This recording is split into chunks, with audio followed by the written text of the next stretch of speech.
So here we are. It's June 2023 and we are fast approaching our third junior doctor strike. I very heavily question whether ongoing strikes will actually make a difference. Being a doctor myself, I feel and understand the pay issues, don't get me wrong, okay? And for those of you who have been living under a rock for the past 10 years maybe, let me explain it to you. Why are we being so disgruntled that we will leave patients at risk? Well, we've had a 26%-ish, maybe it's 28% pay cut in real terms over the past 10 to 15 years. I sound like a news presenter. So the issue is, right, inflation goes up. Our pay stayed the same. So we're fucked, really. We just can't afford to keep living. I mean, we'll get onto that later, but we're looking to get that reversed. And that is the point of the strikes. And in next week, we go on our third strike for 72 hours. Now, look, the government spend money on all sorts. So we're all thinking like, come on, cough up. Why can't you just pay us a bit more like we deserve? You know, we went through a fucking pandemic, bitch. And I question whether money truly will help, because money doesn't buy happiness. Yes, it buys security, but we are going to discuss what will happen if we don't manage to get the pay rise that we were all hoping for, and what will happen if we do manage to get it. So, hi guys, welcome back to my podcast, Backseat Positivity, where positivity takes a backseat. No, it doesn't. I like to bring it in every so often, as well as some weird thoughts. I am a doctor working as a locum doctor currently in the southwest of England. So, my last episode was about, do you know what? I really can't remember the exact title. Called Why Doctors Don't Leave Medicine. And it kind of links into this one, because my first question is, if we don't get a pay rise, will doctors even leave? Now, that is the big old threat, isn't it? We'll all leave. We'll go, or we'll fuck off somewhere else. But will we? Like, I tried, and it was quite difficult, mainly because maybe I just didn't try that hard, but I wasn't really willing to go and do, I don't know, work as a waitress or whatever. Or I think as a doctor you accept a certain standard of living, and then once you've reached that, it's hard to drop back down. Or just as anybody, actually. You don't have to be a doctor to reach a certain standard of living and not want to drop your standard of living once you've reached it, you know, and you feel like you're going backwards in life. So I really question whether people would actually leave. Also, I think people will not like I hate to say it, but I guess the status drop. The drop where you lose, I guess, status in society because you're not working as a doctor anymore. And people often like that and want to hold on to the respect that comes with it, and the trust and the kind of social class that you get with that. And I hate to use these terms and I hate to say it, but it's kind of true, right? So people are going to want to hold on to that. So really, will people leave, and what will they do? But it's not whether they'll leave for different jobs, it's whether they'll leave the country. Now that is a big one, isn't it? Or whether they'll leave training programs, because the issue with being a doctor at the moment is if you're in a training program, you're really fucked over. You're really fucked over because you have to abide to a rota, which is often quite grueling. You are paid more every year, but it's really not that much for the amount of hours you do compared to what you could get as a locum. And a lot of people are just going less than full time and saying, well, I'll just work less than full time. Yeah, it'll take me longer to get to training properly. But the thing is, I'll just locum as well, and I'll earn just as much, but I'll work fewer hours. The other thing is, other people might just decide to locum full time like I'm doing, or they might decide to do a out of training thing. Now that's called a CESR, and it's mainly just in ED, like the emergency department. It might come in other areas as we see fewer and fewer people go into training, but I mean things like surgery, you're not really gonna get Caesaring because it's so competitive, people want to go into it. And there are obviously people, I think we're just going to see fewer consultants, or fewer people progressing quickly to consultant. I think we're going to end up seeing more associate specialists, more very senior regs or like CESR people, or just people that have got portfolio careers and don't want to go into training and also don't want to become consultants, because I don't really see the benefit right now. Like, you do get a pay rise, you do probably get your own office and your own pigeonhole, great, more post, more bills, more concerns, but you also have like patients attached to you, maybe some people like that, attached to your name, and I just think you get like much less flexibility. Now, some people just want to be consultants, fair enough, I don't know. You do get, you do have to do like less, you can get people to do stuff for you, I suppose. You are the boss. Maybe there are benefits and maybe the consultants are just hiding it from us, I don't know. But I think the biggest thing is like, do we really want like the responsibility? And my question is, if we don't get a pay rise, will we just see fewer consultants? I don't know. I think maybe we're seeing fewer consultants now, but the funny thing is we've got a shortage of doctors, right? But there's not enough training posts or like not enough training posts in places where people want to live. So anyway, that's a whole different subject. But I do question what people will do if they've been working as a doctor and then they go, no, I can't do it anymore. I don't want to do it. I really don't think people will leave. I think the biggest concern, like I said, is that people go to New Zealand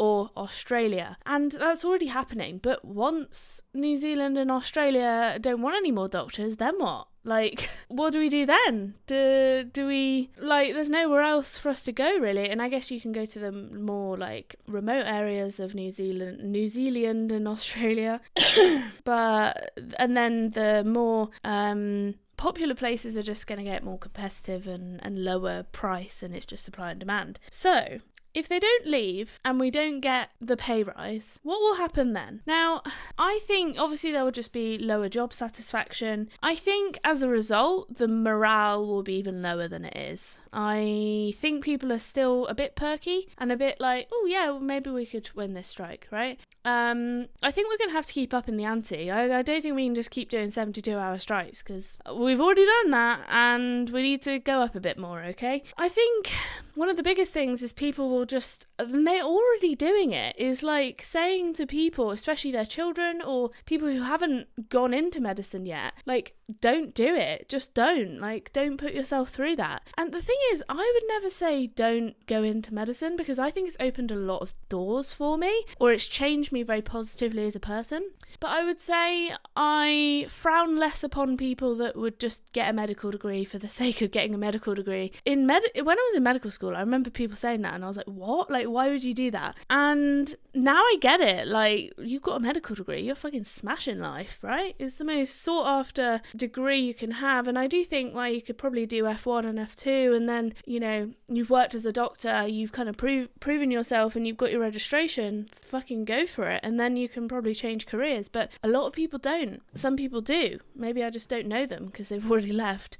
I think there'll be obviously higher rates of burnout, and people will just care less. Like, if your employer doesn't care about you, you're going to be like, fuck you, I don't care. If, like, there's a major incident going on, do you care? No, not really. You're like, well, we'll cope. They'll cope.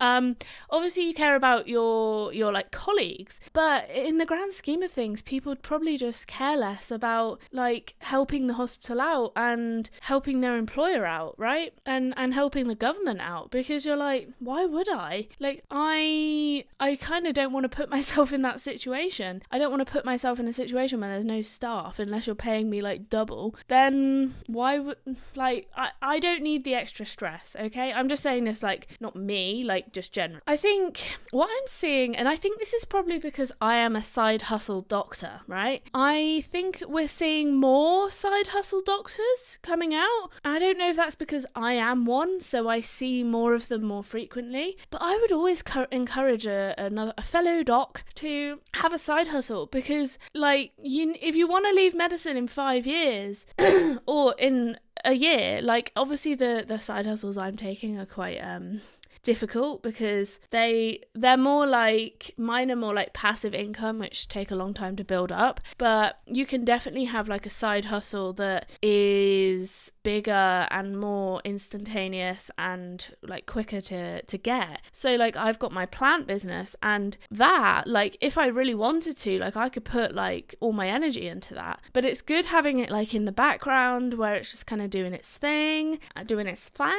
and I'm just leaving it, it's just going, right? And when I make my YouTube videos and my podcast, they make money in the background, and when people listen to my old podcast, they go, and they subscribe or whatever. Now, that all in turn also makes money passively. And I'm gonna do, I think, maybe a video or maybe a YouTube, maybe a podcast about all my side hustles as a doctor, because I think every doctor should have a side hustle, at least one. Now I have too many, so I can tell you all of mine, but yeah, I think then it'll just lead to like this half commitment thing, right? And also, if the side hustle makes you more money and you enjoy it more, you'll probably just leave medicine. Like, why would, if my side hustles made me enough money to not work as a doctor, would I be working as a doctor? I actually don't think so. I think maybe I would do like, a bit here and there, but if it was making significantly more, I probably wouldn't bother. I might bother in terms of keeping my GMC registration, but that's probably about it. Like, if it just probably wouldn't be worth my time. And ultimately, someone was like, what do you love the most about your job? I was like, the fact that it gives me money. And honestly, at the moment, like, I do enjoy it, and it gives me a sense of purpose, and it makes me leave the house. But like, the main thing that I love about it at the moment is that it gives me money, because I kind of need money. Now, if we don't manage to get the strike situation sorted out, I think we will see an exodus, like I said, to Australia, New Zealand. If the US and Canada made it easier, oh fucking hell would people be right over there. I would go to the US. 1, it's closer than Australia. 2, it's bloody massive. And 3, I've never been to America, and I kind of want to go. Now, that might not be a reason. I also want to go to Australia, but the flights are longer, maybe more expensive, and it is a lot further away, okay? Now, if you're listening, who's the president? President Biden, right? If you're listening, if you need more doctors, which I don't know if you do, but if you do, I bet you UK doctors would fucking snap up jobs over there. I'm telling you. Now, I don't know that it's better working conditions, but the pay significantly better. Now, I also think, like, let's get on to the topic of, does money even buy happiness, right? Did I say that right? Does money buy happiness? Now, I've had some locum jobs, I've made really good money, but I've been miserable doing them because they're shit locum jobs that no one else wants to do, hence why they're paying well. Okay, so, but if I got paid as well as I did for those jobs as I did for like a normal, nice, job, oh my god, that would be amazing. And also, what I realised over that time was that, yeah, money doesn't buy me happiness, but it buys me a house, and at the moment I can't buy a house, and it buys security, and at the moment I don't have that. We are generation rent, ooh, and like, you have to buy with somebody right now to be able to buy a house. Like, it's quite difficult, even as a doctor, like, even as a locum. Oh my god, as a locum, they're like, nah, won't give you a mortgage, sorry.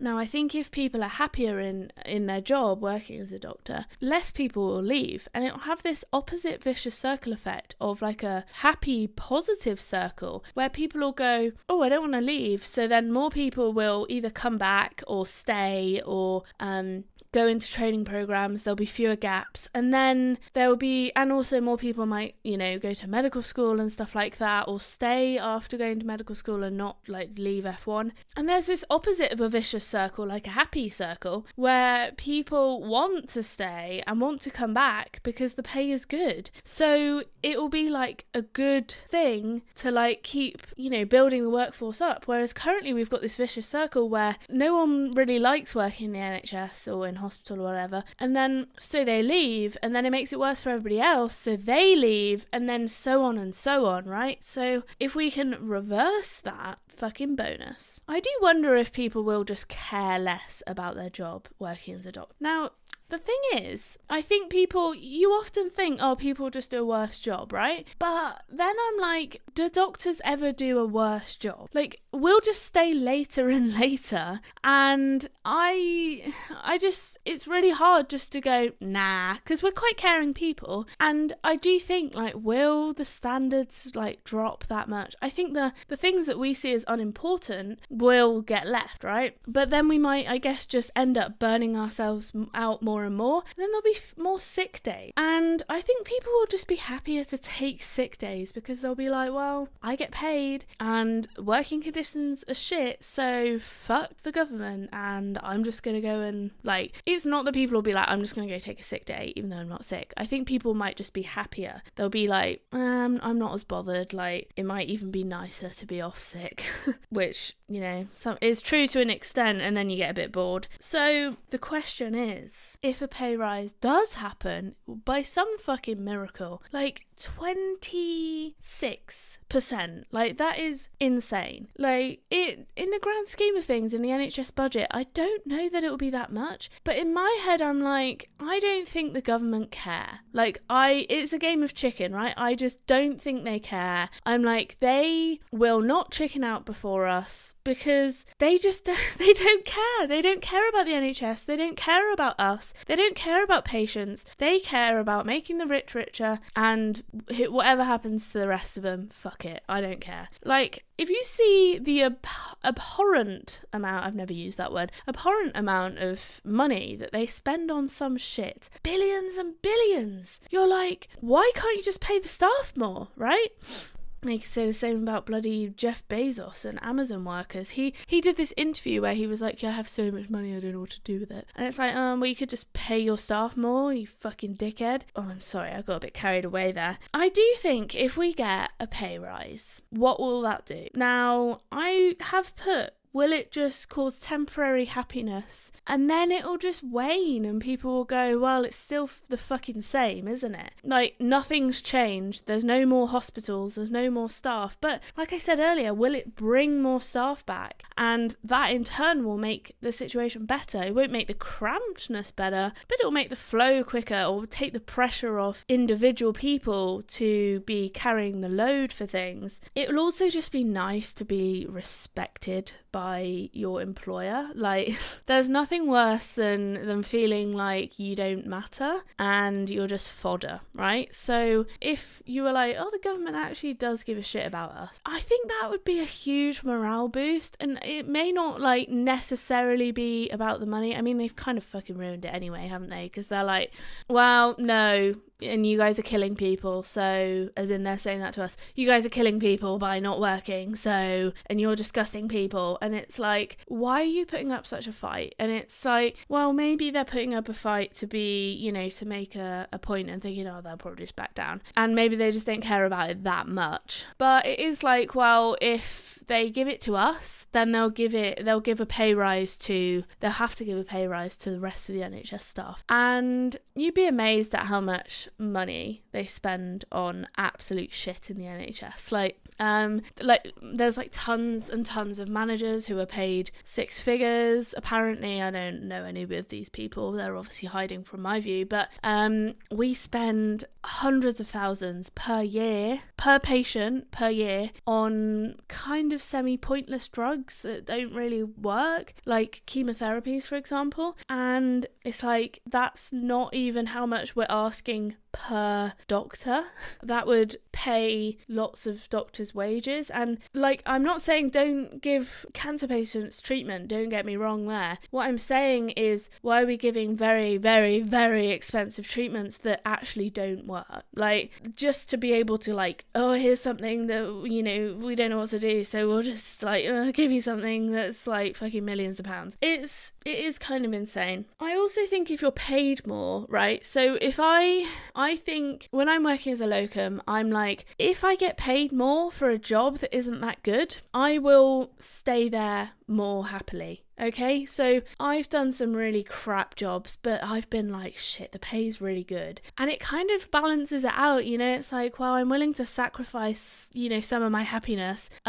Sounds bad, but so I'm willing to sacrifice some of my happiness for, you know, pay and financial security, and then happiness outside of work, because I can, you know, maybe go on holiday, or I can have a house that's my own, or whatever. And you are therefore more happy to sacrifice some kind of, you know, to work in more shit conditions. And there's a reason why, you know, people are paid more in worse jobs, and that's not just in relation to the NHS, that's like globally, right? Just the supply and demand. And again, just, you know, there's no point in me going over this again, but it's like the opposite of the vicious circle. So more staff, happy, blah, blah, blah, happy circle, happy life. So, but what I'm thinking is, does the government even fucking care? And I know I've said that, but I'm saying it a little bit differently this time, because I'm thinking, and this is kind of a conspiracy theory in myself, but everybody else agrees with me. It's not just me that's thinking this, okay? It's not just a conspiracy theory of Dawn. But everyone's like, the NHS is just being slowly, insidiously privatised. No one's noticing, except us, but it's happening under the underground. And it's like watching, and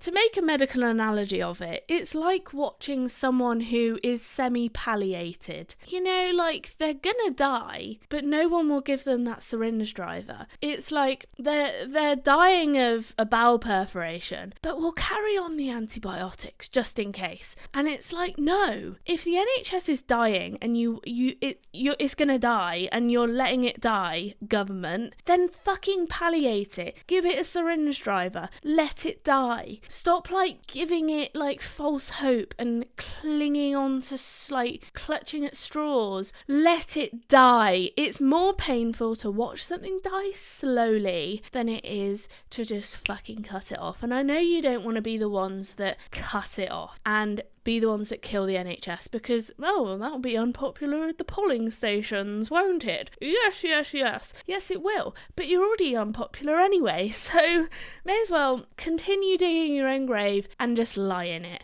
okay? That's all I've got to say, I reckon. Just either... okay, in summary... I would love an NHS workers' pay rise. Do I see it happening? I don't want to be negative. Yes, I do see a pay rise happening. Do I see it at 26%? I am optimistic, because I hope that BMA won't give up on it. But I think the government are going to severely dig their heels in. And I'm hoping at the next election, please fucking change your vote. We don't need the Conservatives back in. And if you're over, like, 50, sort yourselves out, come on, because you are gonna need NHS healthcare, and like you need someone to be funding that, i.e. the government. So choose, I'm not telling you who to vote for, but choose someone who actually supports the NHS, because, and doesn't just say they will, has an actual track record of it, because seeing is believing, not hearing. Anyway, thanks so much for listening, guys. I upload every Monday and Thursdays, and I upload stuff for doctors, self-improvement stuff, general discussions about doctory stuff, and you know, a little bit of self-love, a little bit of, I guess, brutal, honest, fun stuff. Okay, I'll see you in a few days. Bye.